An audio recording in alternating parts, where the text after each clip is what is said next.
his social media is like, what the language? Yeah. What was he supposed to forget? What?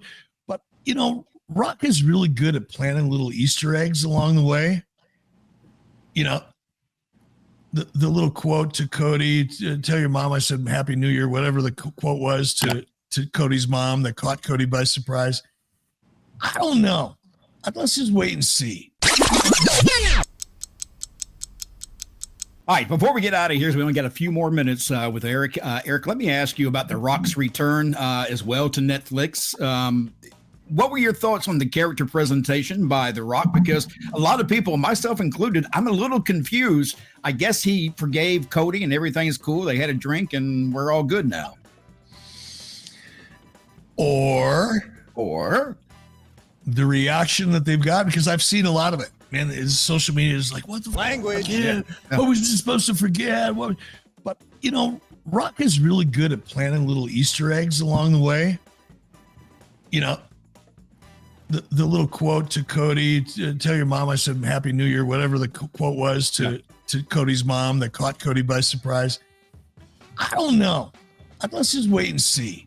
And sometimes, I know we only got a couple minutes, so I'll keep this short. People don't like change. You get used to information or music or fashion or whatever the it is. You get used to it coming at you at a certain pace and a certain flow or a certain tempo. Yep. And the minute something disrupts the tempo, it's like, oh, what are they doing? What are they doing? I don't like that. You don't know if you like it or not. Sit back and enjoy the show. See what happens. Settle down. You think you know all the wrestling stories? There's more you haven't heard yet. Join us on Backstage Pass. Teddy, what did you think about The Rock's appearance?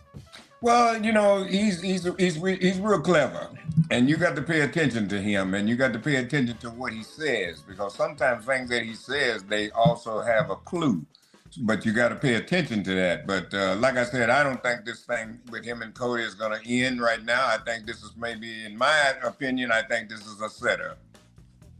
I hope so. I hope that on the next Netflix show that we get the actual format of what Raw will feel like going forward. Because like you two guys said earlier, I think that the premiere show on Netflix was basically a brand show. Is here we are, here's what we're about, and enjoy it. It didn't really do much as far as stories go. So I think on the next show we should start seeing that.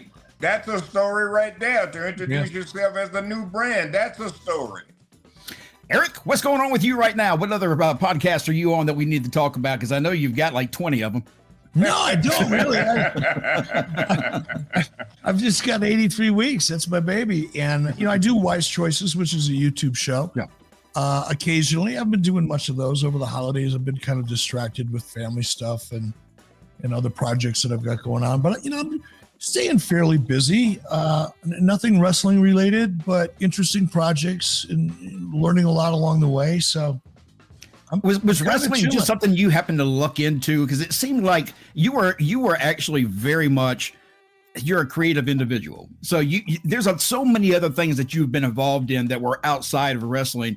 Was wrestling just something that just happened to kind of take over and that was your life for a period of time? Undoubtedly. I grew up as a wrestling fan in Detroit. I mean, young, 8 years old, 9 years old. My brother and I used to watch every Saturday morning. Then we moved to Pittsburgh, and I immediately became a wrestling fan of big-time wrestling in Pittsburgh. Who is this Bruno Sammartino cat? I never heard of him in Detroit. In Detroit, it was, the Sheik or Bobo Brazil. Who the hell is this Sammartino cat, right?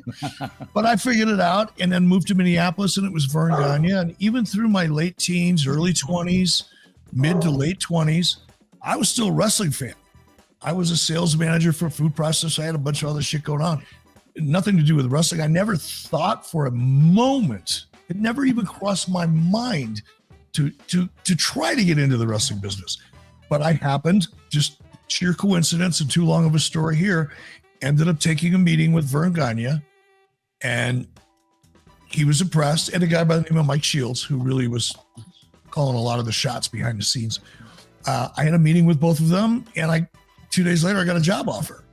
I went, what? You mean you want me to come to work in wrestling? They said, yeah, we'd like to talk to you about a sales position. I said, well, what's the sales position? He goes, we want you to take over our syndication. I said, oh, I can do that. Yeah, I can do that. And then I hung up the phone. I looked at my wife. I said, do you know what the syndication is? Because I have no idea, but I'll figure it out. Hell yeah. You'll know by the time you show up. I learned. Eric, thank you so much for stepping in for Bill after this week. It's always a pleasure to have you on the show. Like I mentioned, he has been on Road Trip After Hours as well on YouTube. Go back and look at the archive and you'll find the show with Eric there. Eric, you've always been very open to helping us out when we needed it, and I certainly appreciate it.